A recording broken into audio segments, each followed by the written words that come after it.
Добар ден, разговараме со Димитар Николовски, извршен директор на Евротинк. Ви благодарам што прифативте да учествувате на ова интервју. Па веднаш би почнале со вашето неодамнешно истражување, односно анкетата која што ја спроведовте. Чинам во месецот септември го извршивте тоа истражување. Па делот одговорите кои што ги добивте беа дека граѓаните се уште се скептични за членството во Европската Унија, но сепак има некаков напредок за разлика од претходната анкета. Па нешто повеќе околу тоа, на што се должи, како и кој е временскиот период од скептицизмот кој што за некои проценти е малку намален. Да, ви благодарам многу на поканата. Добар ден. Како што рековте, ние ова истражување го објавивме оваа недела, се вика Еврометар и тоа е наш продукт кој го работиме веќе од 2014 година, истражување за ставовите на граѓаните во однос на политичката состојба, како и односите со Европската Унија. Овој пат беше направено во рамки на проектот Медиумите за ЕУ, кој е поддржан од Европската Унија, па така имаме и прашања кои се однесуваат конкретно на медиумите и тоа како граѓаните се информираат околу политичките теми. Сега веднаш да преминеме на она прашање кое ми го поставивте околу евроентузијазмот, би рекол, и евроскептицизмот. Ние во 2022 година видовме еден огромен пат кај граѓаните, кај во однос на прашањето дали членството на Македонија во ЕУ би било добра работа. Значи се движеше од 2014 година до крајот на 2021 година таа бројка помеѓу 57% и 69%, тоест и 70%. И во рок од една година, во 2022 година, тоа падна за 20%.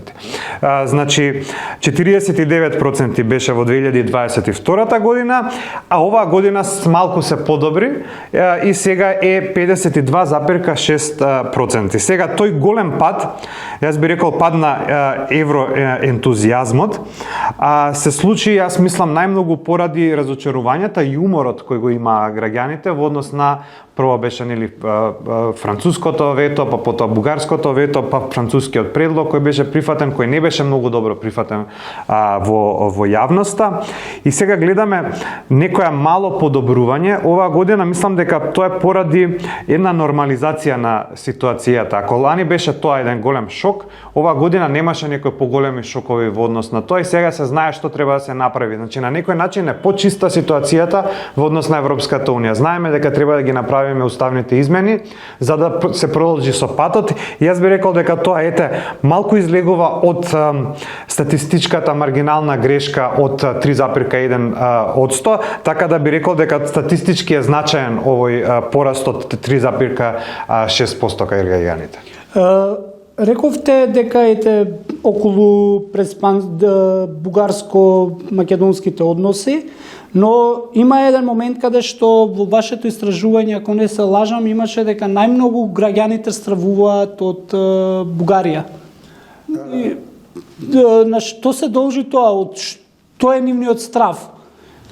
Па страв е од целата таа атмосфера која е создадена. Како прва, секако не смееме да го абстрахираме и однесувањето на Бугарија како држава и тоест посебно државниот врв на Бугарија со барањата кои ги имаат кај нас и со многу честиот говор на омраза кој го има од страна на бугарски политички представници. Од друга страна, имаме и кај нас голем говор на омраза против бугарите како народ и како држава и така да се создава една и чудна ситуација, би рекол, каде што е доста тоа зачинето и со дезинформации, така да се создава тој голем страв кај граѓаните. Значи, морам да напоменам, дека ние го поставуваме прашањето дали сметате дека постои држава или меѓународна организација која представува закана, негова или ме непријател или ме закана, и од прилика половина од граѓаните не гледаат закана, 46%.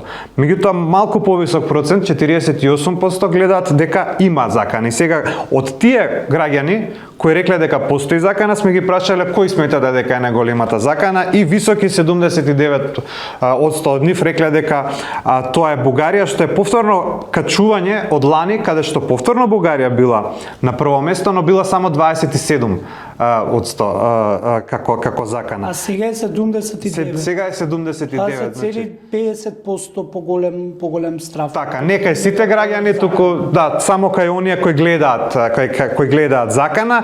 Значи тоа е заглавената ситуација со евроинтеграцијскиот процес и нели уставните измени, како и неколку случаи кои се случија како насилството поврзано со бугарските клубови, ама повторно ќе се наврата, мислам дека најмногу со еден куп дезинформации кои кружат во социјалните мрежи. Така, покрај Бугарија имаше и страф од руско влијание, некако, ако не се лажам во вашиот одговор, во вашата анкета.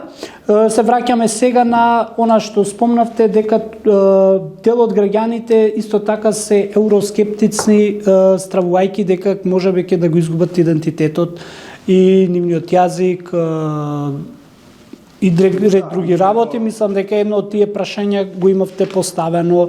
На што се должи таа ете, можеби дали поради дезинформациите, пропагандата, пренесувањето одредени стравови кај граѓаните, па се должи на таков висок процент дека граѓаните стравува дека може некој да им го земе идентитетот.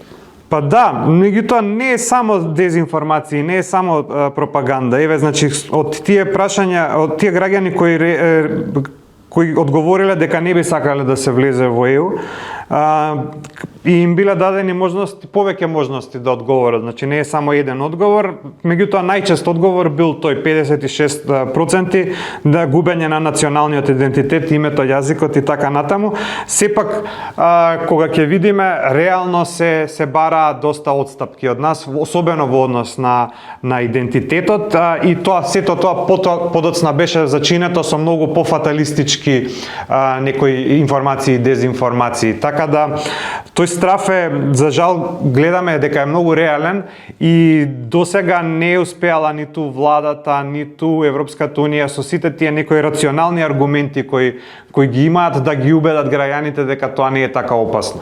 Сметате дека можеби во иднина власта, Европската унија треба да работи на објаснување повеќе на граѓаните дека нема да се изгуби идентитетот или јазикот, името и нацијата.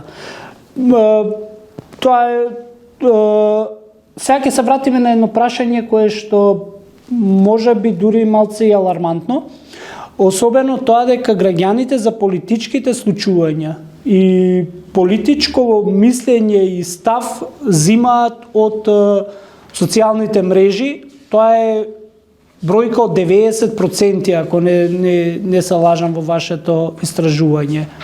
Да, тоа е во однос на рангирањата, како се рангирани тоа, меѓутоа најрелевантната бројка би рекол дека е како се информирате за политички теми, значи преку интернет се вели дека 56,5, наспроти телевизија 43,5. До пред неколку години телевизијата беше доминантниот извор за политички теми и меѓународна политика, а сега интернетот го презема приматот. Во тоа не сме ние уникатно општество, мислам дека тоа е еден светски тренд, не може да се избегне, но не смееме да заборавиме дека и до изворите на вести, до кои се стига преку социјалните мрежи, многу од тие извори се повторно од мејнстрим медиуми кои ги пласираат своите вести на интернет и преку социјалните мрежи. Така да би рекол дека не е толку чиста ситуацијата дека не се телевизиите или некои други мејнстрим медиуми дека се таков изолиран некој извор на информации. То повторно продираат до граѓаните, меѓутоа преку интернетот и преку социјалните мрежи. Така, значи не е преку телевизиите и радиото или вестниците како што било претходно, а не се должи на инфлуенсерите кои што особено се присутни во медиумите, на социјалните мрежи особено. Сега доаѓаме до прашањето може би имате уште некои теми кои што мислите, сметате дека се битни да ги кажете, ќе ви оставиме простори за тоа. Ако сметате дека треба тоа да има поголемо медиумско известување, затоа што дел од медиумите се зафатија токму за овие теми. Особено имаме и прашање за демократијата, може би го да поставиме прашање на тоа. На што се должи тоа дека граѓаните сметат дека нема доволно демократија во нашата земја? Да, тоа е традиционално граѓаните сметаат, од кога ние мериме, повеќе граѓани сметаат дека нема демократија во државата. Значи од 2015 година, еве ги имам тука бројките, секогаш имало повеќе граѓани кои сметале дека нема демократија. Сега, во 2015 такви граѓани биле 45%, меѓутоа многу повеќе се моментално. 61% биле во 2022 година, 56% се сега. Тоа јас го разбирам затоа што очекувањата на граѓаните се зголемија многу повеќе. Ако во 2015-та, 2016 година едноставно не размислувале толку многу на тие теми и тогаш многу од граѓаните беа политизирани на некој начин преку протестите кои се случуваа, преку каде што главните символи на протестите беа демократија, правда, отчетност, антикорупција.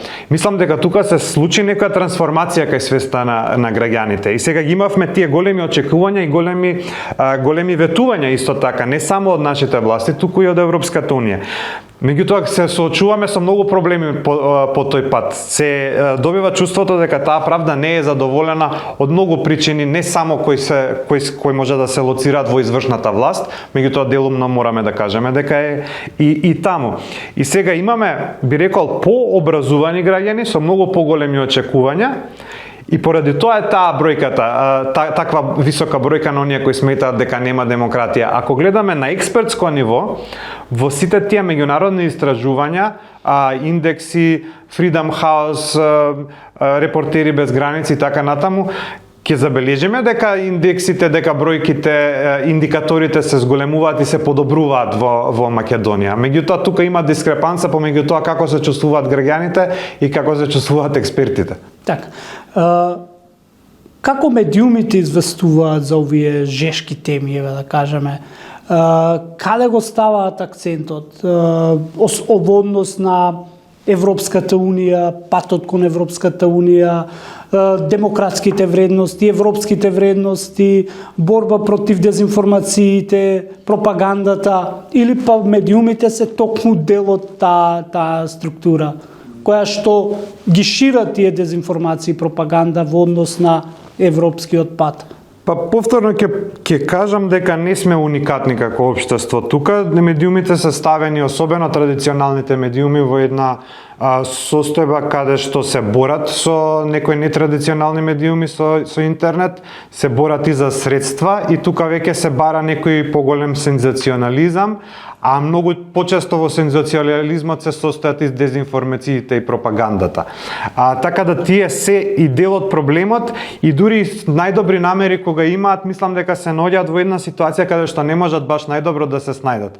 Тука за среќа имаме прилично добар невладин сектор кој работи на таа тема, меѓутоа се бори со едни, како да ги наречам, чудовишта на пропагандата, на кои и многу понапредни и подемократски општества од нашето се борат исто така и не наоѓаат решенија. Така да мислам дека тоа е еден многу долг процес каде што ќе мораме да најдеме некое подолгорочно решение за борба против дезинформациите, да се работи многу повеќе со граѓаните и со развивање на медиумската писменост кај граѓаните.